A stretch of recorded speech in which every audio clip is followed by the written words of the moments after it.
Hello, hello la communauté, j'espère que vous allez bien. Je vous retrouve en ce dimanche matin où je me sens bien, je me sens en joie et je vais vous expliquer pourquoi et comment j'ai réussi à générer cette énergie où je me sens proche de mon enfant intérieur, je me sens replongée dans la nostalgie, dans le monde de l'enfance, dans cette innocence, dans cette joie de vivre, dans cette magie de la vie. Cette connexion avec le monde de l'enfance et je vais tout vous expliquer. Déjà, j'espère que vous allez bien. J'espère que vous avez passé une bonne nuit ou que, enfin voilà, si vous retournez, si vous regardez la vidéo au matin ou dans l'après-midi, en tout cas, je vous souhaite de passer une très bonne journée. Peu importe à quel moment vous regardez la vidéo. Je remercie à tous les nouveaux abonnés de faire partie de la communauté de l'écoute de soi. Je vous remercie pour vos abonnements, pour votre soutien, pour le fait que vous appréciez les partages que je vous propose, de ce que je véhicule, de ce que je transmets, de ce que j'exprime, de ma personnalité. Eh bien voilà, j'en suis ravie. Et puis je tiens à remercier une personne qui m'a laissé un commentaire en dessous d'une vidéo, qui a pris le temps de me faire part de son témoignage, de sa vision des choses et un message de soutien en dessous d'une vidéo que j'ai faite récemment par rapport aux enfants des étoiles. J'ai pas réussi à répondre à ce commentaire, j'ai essayé, je n'ai pas pu accéder pour répondre à ce commentaire et je tenais à le faire en vidéo. Je remercie chaleureusement cette personne d'avoir pris le temps de m'écouter, de regarder cette vidéo, d'avoir pris le temps de me laisser un commentaire. Et c'était important que je remercie en vidéo. Je remercie à cette personne si elle passe par cette vidéo. Merci. Alors, aujourd'hui, j'avais envie de vous proposer un atelier créatif que j'ai eu l'idée depuis hier. Je trouve qu'en ce moment, je ressens l'énergie, je trouve que c'est une bonne idée et vous voyez comment ça vous parle de replonger, de nous faire du bien et de replonger un petit peu dans le monde de l'enfance, dans le monde de nous rapprocher de notre enfant intérieur.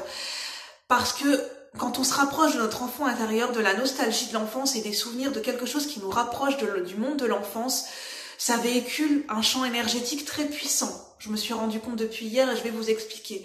Ça dégage une énergie très forte, mais à la fois très douce, très énergétique, une énergie vibrante de magie, de la vie, de croire en nos rêves, de croire en nous, de croire que tout est possible, une inspiration et une créativité qui se décuplent et une joie de vivre qui renaît.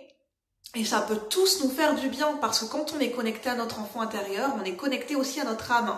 Et c'est là que tout est possible et qu'on se redonne de la valeur et qu'on peut reprendre confiance en nous et qu'on est dans cette magie de la vie, dans cette joie de vivre et dans cet amour pur, presque inconditionnel. Mais les enfants ont cette capacité d'amour inconditionnel. Je vais vous présenter des petites choses, je vais vous en parler après, des DVD, des livres, ce que je fais en termes de créativité.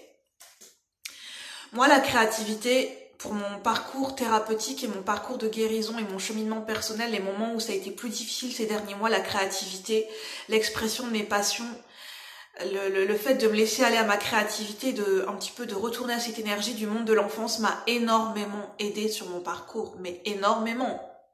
Je peux pas vous dire à quel point ça m'a aidé, ça m'a fait cheminer, ça m'a fait comprendre beaucoup de choses et ça m'a permis de guérir juste en me connectant à ma créativité, en partageant mes passions. Ça me fait comprendre et ça me fait évoluer de manière fulgurante. La créativité, ça nous aide beaucoup. Ça a énormément de vertus, la créativité. C'est pour ça que c'est important de laisser un enfant s'exprimer dans ses passions, dans sa créativité, même si de l'encourager à créer, à jouer, à s'exprimer, c'est très important pour un enfant pour qu'il puisse s'épanouir en tant qu'adulte plus tard. Et justement de créer, d'être dans cette créativité, dans des ateliers créatifs avec lui, de participer avec lui. Parce que vous, ça va vous aider aussi en tant qu'adulte et en tant que parent, et ça va vous faire du bien. Ça va vous couper un petit peu du quotidien et des difficultés du train-train de la vie quotidienne. Moi, hier, j'ai eu envie de me reconnecter à cette énergie de l'enfance. Et j'ai cherché un petit peu dans mes affaires ce qui pouvait faire du bien, dans ma bibliothèque, les livres que j'avais envie de lire que je n'avais pas encore lus, les livres qui pouvaient me faire du bien. J'avais demandé à mes guides, parce que je ne savais pas quoi lire, si j'avais une idée de livre qui pourrait me plaire en ce moment. Et je suis en train de lire un livre que j'avais acheté d'occasion, L'Exil des anges, de Gilles Le Gardinier. Et j'ai, En fait, nos guides nous connaissent très bien. J'ai déjà lu 100 pages et j'adore. J'adore, je me sens plongée dans l'histoire. C'est intéressant, ça me plaît. Si ça vous intéresse, je vais vous lire le résumé. Quand la mémoire est plus forte que la mort, en titre déjà. Ils ne se connaissent pas, mais un rêve leur a donné rendez-vous dans une mystérieuse chapelle des Highlands. Ça se passe en Écosse. Valeria, Peter et Stéphane ignorent qu'ils sont la preuve vivante d'une découverte révolutionnaire sur les arcanes de la mémoire. Faite 20 ans plus tôt par 2 scientifiques disparus. Une découverte que beaucoup voudraient s'approprier à n'importe quel prix. Pour échapper à ceux qui les traquent, ils n'ont pas d'autre choix que de remonter à l'origine du secret dont ils sont les ultimes gardiens. Leurs souvenirs sont des sanctuaires, à eux d'en trouver la clé. On dit que c'est un thriller humaniste qui vous entraînera aux limites de la conscience. L'exil des anges. C'est très bien fait, c'est original l'histoire, je trouve. Et puis, je vous en dirai plus quand j'en aurai plus davantage, mais n'hésitez pas à vous renseigner sur ce livre. Je pense que ça pourrait éventuellement vous plaire. Et je vais vous partager, déjà j'avais envie de vous proposer un atelier créatif, que ça peut tous nous aider en ce moment, nous faire du bien. Je vais laisser passer le train. Désolée si je parle un peu vite, je vais essayer de me poser. Et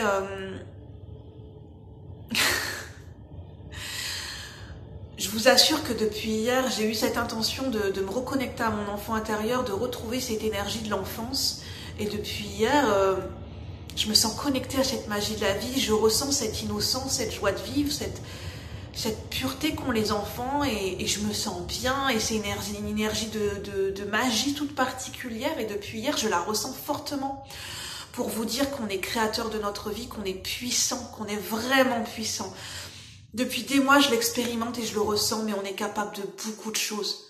Parce qu'on est tous des énergies, on est capable de se reconnecter à notre enfant intérieur, on est capable de véhiculer des grosses de véhiculer des champs d'énergie, on est capable de manifester par nos intentions, on est capable de se reconnecter on est capable par la visualisation de ressentir l'émotion qu'on a envie de ressentir et de la transmettre, de la véhiculer et on est capable d'attirer ce que l'on souhaite, on est capable de ressentir, on est capable de générer une émotion intense, on est vraiment créateur on est plus puissant qu'on ne le pense.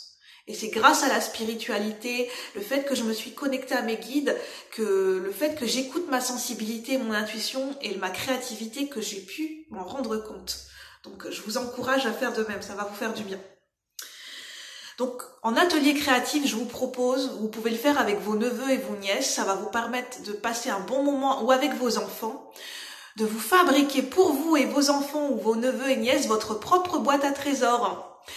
De la customiser avec des matériaux de récup, de la faire comme vous le souhaitez, comme ça vous parle, comme selon vos goûts, votre personnalité, soit en peignant, soit en collant des images, des affiches, soit en dessinant ce que vous voulez, soit en y mettant les mots que vous voulez, la forme que ça a, que vous voulez, avec un carton de récupération par exemple.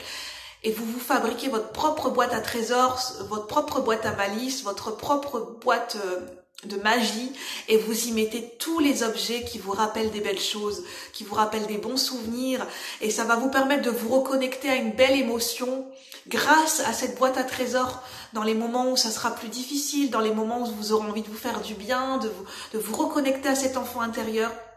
Ça peut être des objets, ça peut être des livres, vous y mettez ce que vous voulez dans votre boîte à trésors et vous l'avez avec vous et vous pouvez la ressortir quand vous le souhaitez. Et moi je trouve que c'est bien de la créer en même temps et de la fabriquer avec de le partager avec vos neveux, vos nièces, vos enfants, pour partager un moment de complicité, de créativité, de joie de vivre. Et ça va leur faire du bien à vos enfants et à vos neveux et nièces. Ça va les aider à développer leur créativité et ça va être un bon souvenir, un moment à part pour eux. Et cette boîte à trésors, ça va les aider aussi à se rassurer, à se coucouner, à s'apporter. Voilà, ça va être précieux pour eux, leur boîte à trésors. Donc c'est ce que j'avais envie de vous proposer comme atelier créatif. Et puis j'avais envie de vous parler d'un livre qui m'a permis de me reconnecter au monde de l'enfance et d'un film, c'est Le Jardin secret. Le livre c'est de Frances H. Burnett. C'est un film qui est magnifique, qui fait parler le cœur de nos enfants intérieurs, qui se reconnecte au monde de l'enfance. C'est grâce, on a une petite fille qui est veuve, qui devient orpheline, ses parents décèdent, elle vivait en Inde, elle va vivre chez un oncle en Angleterre qui n'a pas beaucoup de temps pour elle, qui est très taciturne, mais en fait qui a un cœur généreux, qui se cache parce qu'il cache une grande souffrance en lui. Et en fait, elle va apprendre à se redécouvrir elle-même, elle va être un petit peu livrée à elle-même, parce que dans ce manoir, personne n'a le temps de s'occuper d'elle vraiment. Et elle va découvrir un jardin secret, je vous en dis pas plus, grâce à un ami rouge-gorge qui va lui montrer l'entrée d'un jardin secret. Et il va y avoir un autre enfant et deux autres garçons. Ils vont apprendre grâce à ce jardin, la découverte de ce jardin secret. Ça va leur permettre de se sentir moins seuls. Ils vont découvrir, ils vont se faire des amis. Ils vont s'épanouir grâce à la découverte de ce jardin secret. Et toute cette magie, ça va se rayonner sur tout le manoir et sur les adultes. Et c'est grâce à la découverte de ce jardin et de la nature que ça va faire revivre les gens, que les gens vont s'épanouir à nouveau, que le cœur de ces enfants va grandir, ces enfants vont retrouver leur joie de vivre et qui vont pouvoir se lier d'amitié les uns et les autres. Et c'est un film qui est magnifique pour se reconnecter à notre enfant intérieur, pour se reconnecter au monde de l'enfance, pour avoir la vision des choses, de qu'est-ce que peut ressentir un enfant quand il se sent seul, quand des adultes n'ont pas le temps de s'occuper d'eux, et quand ils apprennent à jouer par eux-mêmes, qu'ils se font leurs propres aventures, qu'ils ont cette facilité pour parler avec le monde de la nature, les animaux. C'est un film qui est magnifique, que je vous recommande pour vous replonger dans le monde de l'enfance, qui est très touchant, très émouvant, qui délivre vraiment des très beaux messages, même pour les adultes et pour nous tous. C'est Le Jardin secret. Mais c'est un vieux film, hein. C'est pas le film récent qui est sorti au cinéma, c'est le vieux film que je vous propose, et aussi le livre, qui moi me touche. Il y a aussi L'Histoire sans fin qui me fait replonger dans le monde de l'enfance. Il y a les contes de la caverne de la Rose d'Or avec Fantaguero, et il y a Alizea, Desideria, et puis La Princesse et le Pauvre, que j'adore. Ces contes italiens, j'adore. C'est tout ça qui me permet de replonger un petit peu dans le monde de l'enfance, et énormément la musique. La musique a un pouvoir guérisseur. La musique, elle nous plonge dans des émotions particulières. On a l'impression, on se reconnecte à des dimensions. On est hors du temps et de l'espace, et on a l'impression de voler et de planer, et ça nous apporte beaucoup de belles énergies, la musique. Moi, c'est Dido. C'est la voix de Dido que j'adore écouter parce qu'elle a un pouvoir guérisseur sur moi. J'adore écouter sa voix, ses musiques, sa mélodie, tout ce qu'elle propose. Ça me fait replonger, ça me provoque de l'émotion, ça me fait remonter beaucoup de choses, ça me connecte à mon inspiration. J'ai l'impression de me connecter à d'autres sphères, et je me sens énormément bien quand j'écoute Dido. Et je l'ai écouté hier, et c'est grâce à ça que j'ai pu me reconnecter à cette énergie du monde de l'enfance. Et puis, la créativité, c'est aussi dessiner. Même si on ne sait pas dessiner, ben c'est pas grave. Le principal, c'est de faire ce qu'on a envie. Et il y a tous un créateur et une âme d'artiste à l'intérieur de nous. De dessiner, de créer, de chanter, de danser, tout ce qui passe par, ça peut être le bricolage, le jardinage, faire des activités avec vos enfants, de jouer avec vos animaux, ça peut être toutes sortes d'activités qui vous permettent de vous reconnecter à des souvenirs heureux, à votre enfant intérieur, qui vous reconnecte à cette joie de vivre, à un moment particulier précieux, et pour véhiculer cette énergie et pour vous sentir bien tout au long de la journée. Voilà ce que j'avais envie de vous partager. J'espère que cet atelier créatif vous plaira. Moi, je vais le faire pour moi, parce que je trouve que cette boîte à trésors, je ne l'ai jamais faite quand j'étais enfant, et j'ai envie de me construire mon propre boîte à trésors pour me reconnecter avec mon enfant intérieur et pour me faire du bien. Et puis c'est bien de pas toujours être sérieux, et puis d'avoir un petit peu ce côté enfantin. Ça nous fait du bien, et puis on n'est pas que des adultes, on a aussi un enfant intérieur à l'intérieur de nous-mêmes, c'est important d'en prendre soin et de se reconnecter à lui de temps en temps. Voilà ce que j'avais envie de vous partager. J'espère que cet atelier créatif vous plaira. N'hésitez pas à m'en donner des nouvelles si vous le souhaitez. N'hésitez pas à liker, à partager. Et puis moi, je vous retrouve bientôt pour de nouveaux partages. Bon dimanche à vous. Bye bye la communauté. Merci.